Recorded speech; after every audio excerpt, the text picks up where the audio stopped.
What's going on, everyone? Welcome back to the Varsity Overland channel, and today we're looking at the pros and cons of using campgrounds for overlanding. I wanted to discuss this topic today because of the growing popularity of the term overlanding and how you can find dozens and dozens of different definitions of what that term means online. Some people will tell you that you have to use four-wheel drive and do some crazy off-roading in order for it to be considered overlanding. Others will tell you that you need a rooftop tent, and some people even say that it's not considered true overlanding until you cross state lines or even country border lines. And regardless of what you consider true overlanding to be, I do believe that the use of campgrounds has been a piece of overlanding that a lot of people have stigmatized. And I definitely found myself in that category as well before our recent trip to Colorado. During our expedition in Colorado, I definitely had an epiphany, almost a light bulb moment as to how I felt about the use of campgrounds. Now, regardless of whatever you consider the true definition of overlanding to be, today we're going to talk about campgrounds specifically versus wild dispersed camping, because I do believe that campground use has its merits. And I'd love to hear your thoughts as well, so please feel free to comment down below and let me know what you think of campground use. Do you use campgrounds? Do you use them kind of interchangeably with wild dispersed camping? Are you exclusively only using campgrounds? And if so, I'd like to know your reason why for that. And do you completely avoid campgrounds? However you feel, I would love to hear your opinion, so please comment down below. We're going to go with 3 pros, 3 cons. I'm going to do them back and forth interchangeably. And then at the very end, I'm going to sneak in one final con, one fourth con that I feel like a lot of people believe is a very big deal. However, it's not actually as important as we think. So the first pro that we're going to cover for campground use would be safety.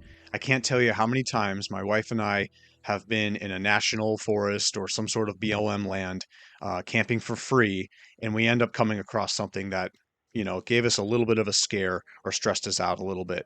If you roll into camp late at night and you aren't really able to see your surroundings, it's entirely possible that there could be something nearby that you aren't entirely comfortable with. There have definitely been mornings where we woke up, got out of the tent, and ended up finding, or I should say the dog ended up finding some sort of like animal carcass around the campsite. That probably happened half a dozen times at this point. But with a campground, the owners of the campground or whoever manages the campground wouldn't allow something like that to happen. It doesn't mean you're not going to run into wildlife, but it's certainly going to be a lot safer. Now, the number one con that might be in contrast to the safety of campground use would be the beauty. A lot of times we assume that we are sacrificing, the epic view or that amazing location when we decide to use campgrounds. And sometimes that can be true. It doesn't mean that all campgrounds don't have some sort of, mountaintop view. We have certainly stayed at campgrounds that have, some beautiful sights, but our favorite campsites that we've used over the years were at those wild, dispersed, free sites that we just happened to find while adventuring out on the trail or using some sort of app, where people said they happened to find, this dispersed site here or there.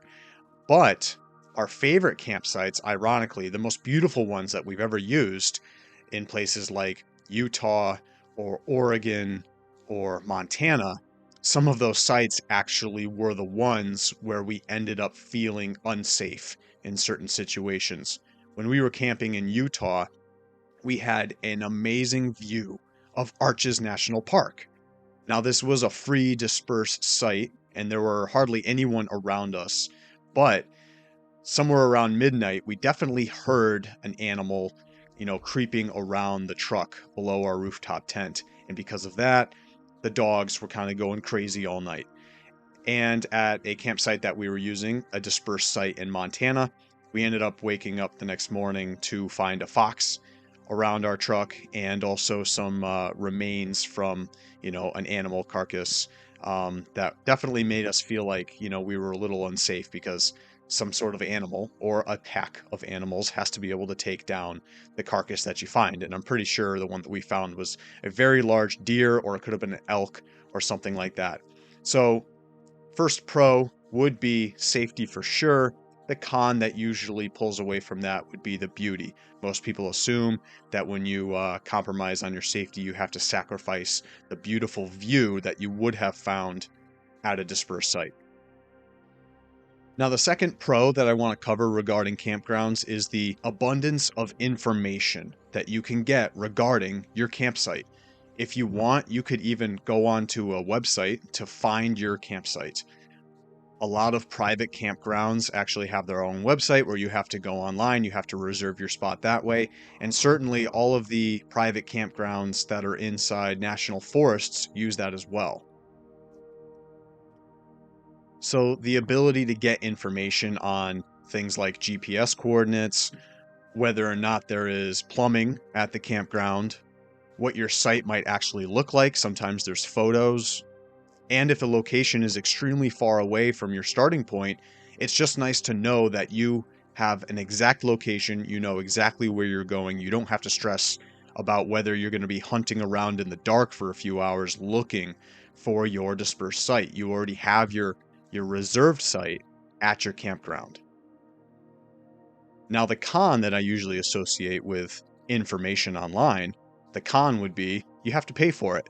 In order to get all these perks, in order to have that peace of mind, in order to have your site reserved, there's a cost. So one of the biggest cons regarding the use of campgrounds for overlanders or, campers is the fact that you have to pay for it.